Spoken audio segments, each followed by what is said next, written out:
Ladies and gentlemen, we welcome you back to another episode of Sondik and Mengel. And it's the most wonderful time of year if your MLB franchise is good and not in Cancun like ours. But the 162-game marathon, it's over. We didn't have really any drama yesterday. I mean, the Red Sox and Yankees had to ruin it, and our Mariners couldn't get it done. But playoff baseball is upon us. There's fans in the seats. They're not playing ALDS games at Dodger Stadium.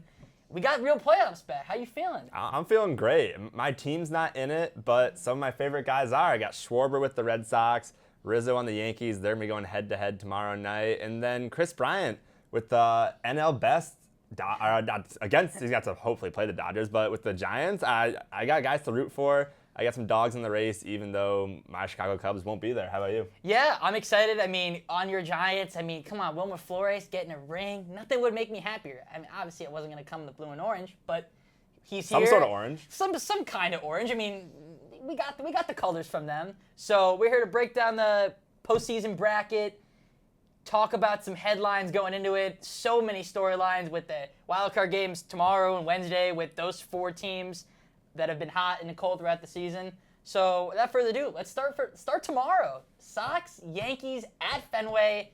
Garrett Cole, Nathan Eovaldi. Chris Sale pitched yesterday. They had to get in, so he pitched. Didn't even pitch great, so that's kind of a waste. But not a ton of pitches. He might be available. What are your keys to this game? What are you looking at? I'm looking at, you already mentioned it, the starting pitchers matchup. Garrett Cole is one of the best pitchers in baseball. You pay him the big bucks for a game like this, but down the stretch, he hasn't really looked like himself.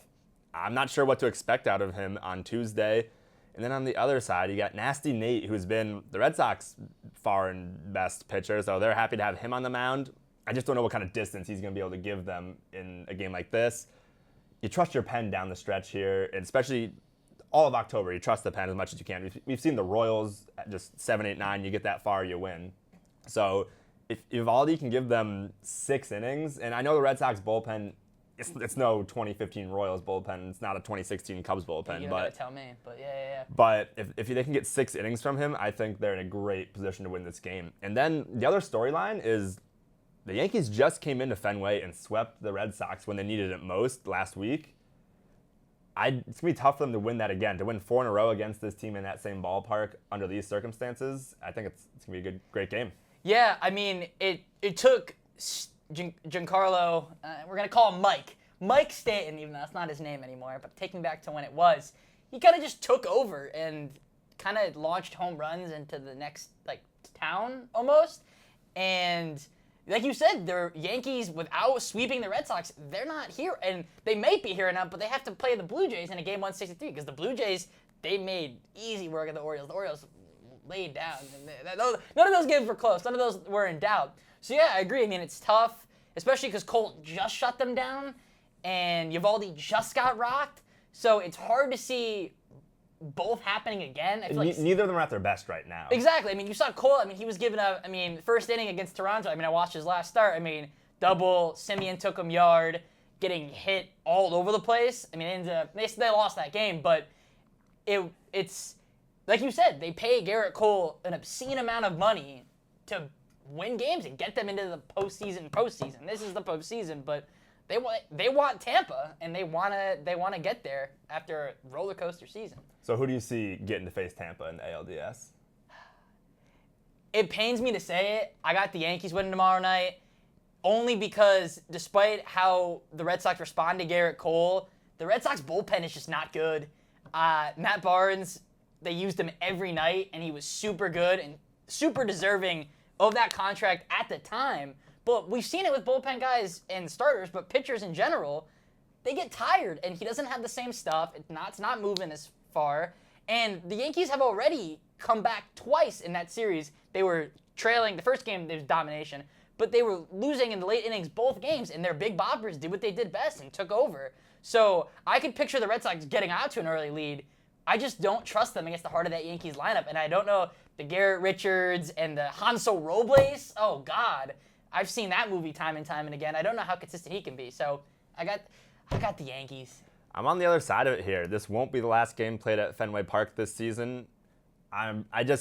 This Red Sox team has a vibe about them. And the Yankees, yeah, they've got those big guys, but they've been known to put up, if they don't hit those home runs, we saw against Toronto the other night, 6 hits and 5 of them are home runs. They Yeah. score 5 or 6 runs, and it's all on the home It's runs. all or- If they can it's all keep- or nothing. If they can keep the ball in that park, the Red Sox will win this ball game. And I think with Nate on the mound, and then, like I said, get through 6, and then 7, 8, 9, piece it together with 4 or 5 pitchers, and I think They got this. in order for them to win, because I see where you're coming from, they got to have a lead of more than. They got to have a multi-run lead. I don't trust the Yankees bullpen either, though, to be fair. That's true. Chapman's not at his best. That's true. Chad Green, you better hope he's not out there if you're a Yankees fan. Because it's going 400 feet to left. So I got the Red Sox, you got the Yankees. We'll flip it over to the NL wildcard game now, where we got a collision course here of a team with 105 wins against a Cardinals team who look like they may never lose again at one point.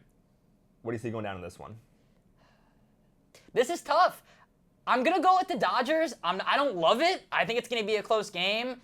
And the Cardinals their bad battery has seen so many playoff games and won 2 rings themselves. And especially with the Dodgers not having Max Muncy, that's a big thing to look at. I mean, he's been hands down their best hitter this year. I mean, Trey Turner came over and won the batting title. But I think the Dodgers have enough guys 1 through 9 in that lineup that can just no deficit is big enough for that team to overcome.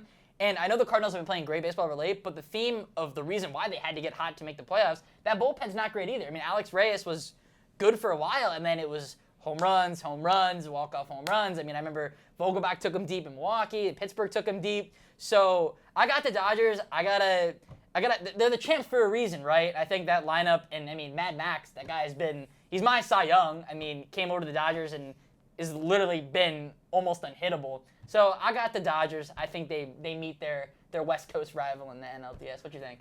I'm going with the Dodgers too. This team, you win 105 games. I know it all comes down to one, and anything can really happen, but they are the better team here. Wainwright, he's turned back the clock and looked awesome. He'll be on the mound, but I'm going to trust Mad Max, who has been here time and time and time again. I mean, like you said, Wainwright's been here before too, but Scherzer's just he's like wine. He just gets better with age. It's unreal what he's been doing this year in that lineup. In St. Louis, you really just have Goldschmidt and Arenado with, Tyler O'Neill. O'Neill. Tyler's kind of been on fire. I don't really know where that came from. Yachty does his thing. He'll But have a clutch hit at one point. But Dodgers top to bottom are the better team, so I'm going to go with them. Who's your X factor in this game? My X factor in this game? I think it comes down to Mookie Betts. I think it's got to be next man up, and they made the trade to get him from Boston to step up and have clutch moments in the field and at bat, and especially with the loss of Muncy. I guess that's where my thought process is coming from. I think he needs to do what Mookie Betts does, and they'll win the game because, I mean, the lineup is loaded.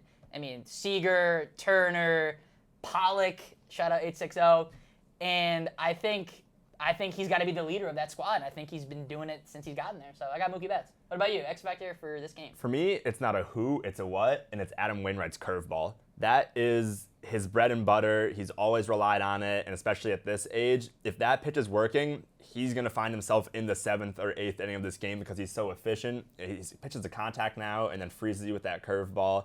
If that's working, the Dodgers could be in some real trouble here.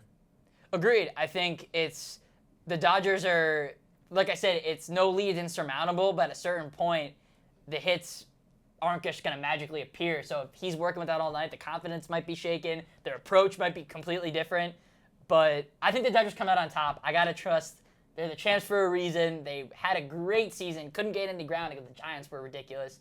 I got the Dodgers. I got them moving. I think they protect Chavez Ravine. We'll head into the division series now. Flip it back over to the AL. We'll keep it with the wild card winner there. I've got the Red Sox. You've got the Yankees against the Rays. Who advances to the CS there? I got the Rays in 4.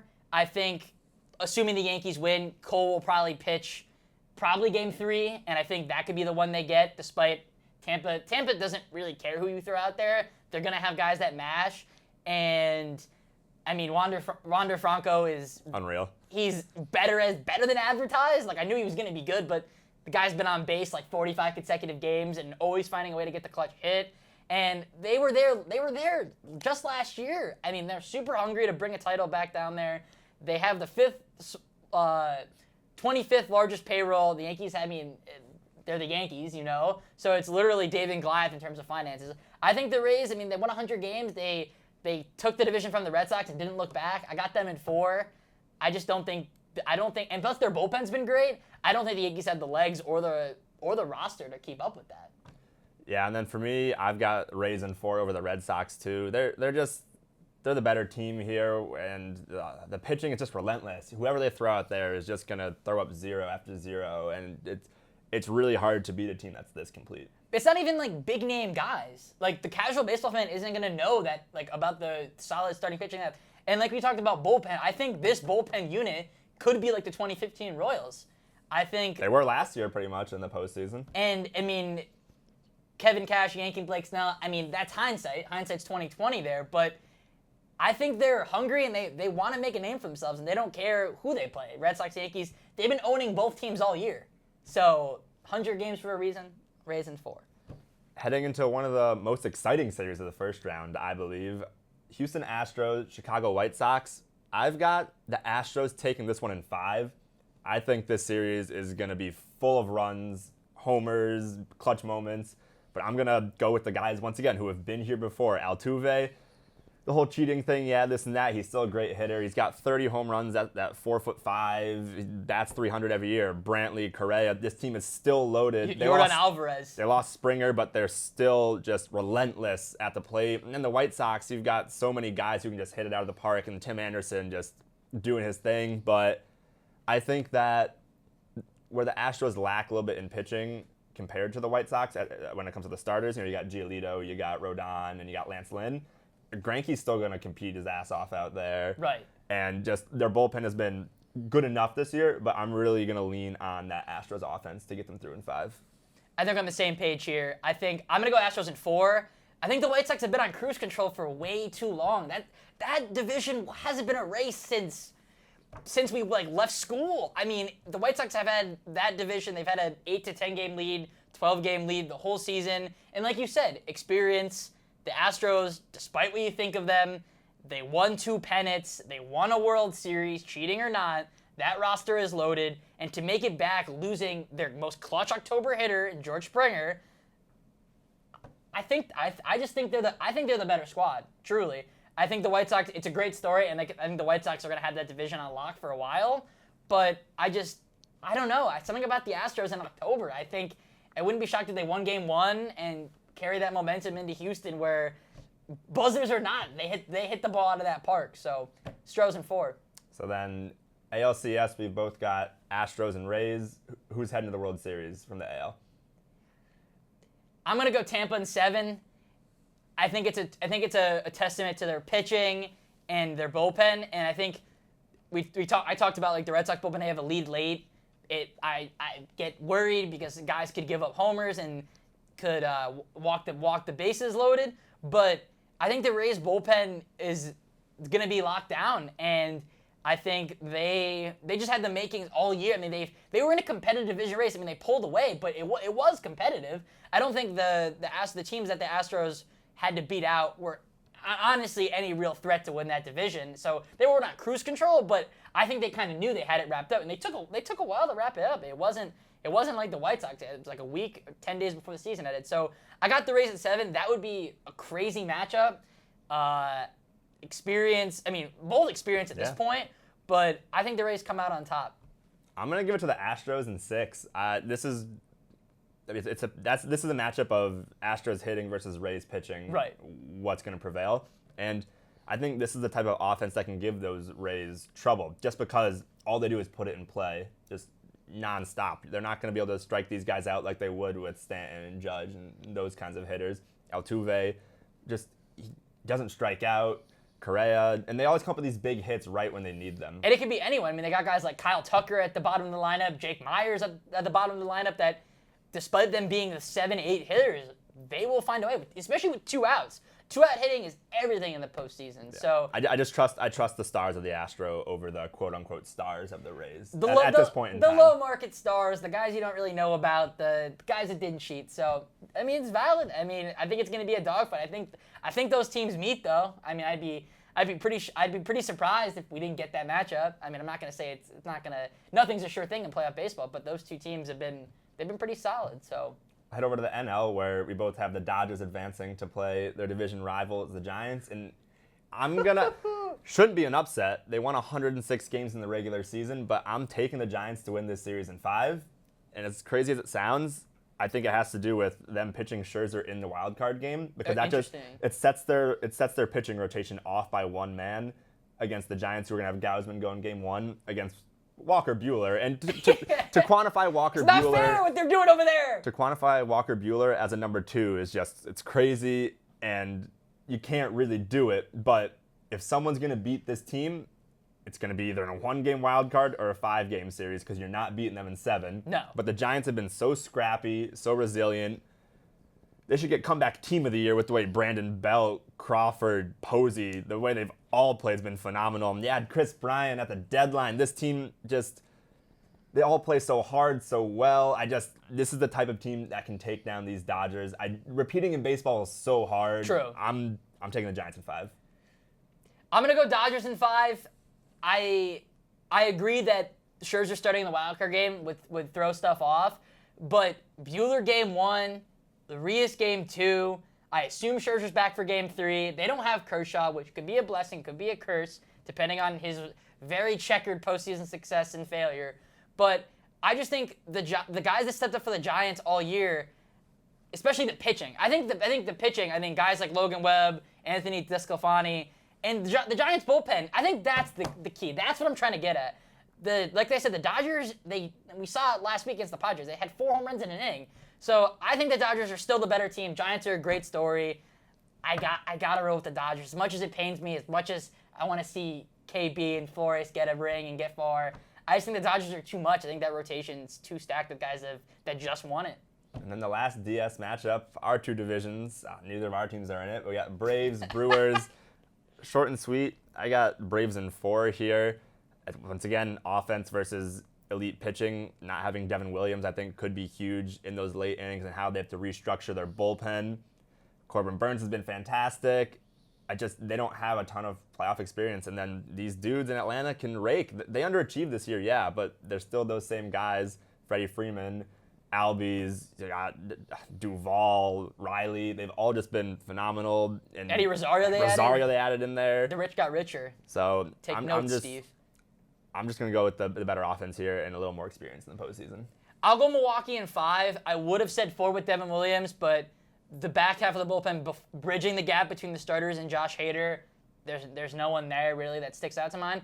But the Braves starting rotation, I just don't think. It's not great. Yeah. I just don't think it's that good. And Milwaukee is, while the team itself doesn't have guys the team itself doesn't have postseason experience, they have guys that have been there. I mean, Willie Adames with the Rays last year, Lorenzo Cain in 14 and 15 playing in the World Series, Christian Yelich in 2019 when they made their run in the NLCS. Just Yelich hasn't hit above 220 since then. So if he somehow magically breaks out of this funk, they're a World Series contender. But without him, this offense just doesn't scare me, and I think Atlanta has enough pitching to just skate by. I mean, this is so, it sounds like I'm hating on the Braves, but the bullpen sucks. It's actually garbage. Their guy, Will Smith, stinks. Every time I see him in a game, I'm like, all right, the other team's going to win. And in that Philly series, that one of the games he came into, I mean, they had a 2-run lead, and I was like, that doesn't look safe. And they came within inches of losing that game. Not that it mattered, because they won the other 2. But the combination of, besides Fried, and there's like not a ton after him, and the bullpen not being good, especially also the Brewers have home field, I just don't see how Atlanta, and plus the pitching, I mean, Burns, Woodruff, Peralta, and they still got Josh Hader. Devin Williams would be such a bonus, but he had to be an idiot and punch a wall, which is too much to drink, mix in a water. So, Brewers in 5. All right, so NLCS, who's heading to the World Series representing our side of the bracket? I'm gonna go Dodgers in 7. It's some super boring. I'm picking a rematch of last year when during the pandemic shortened season.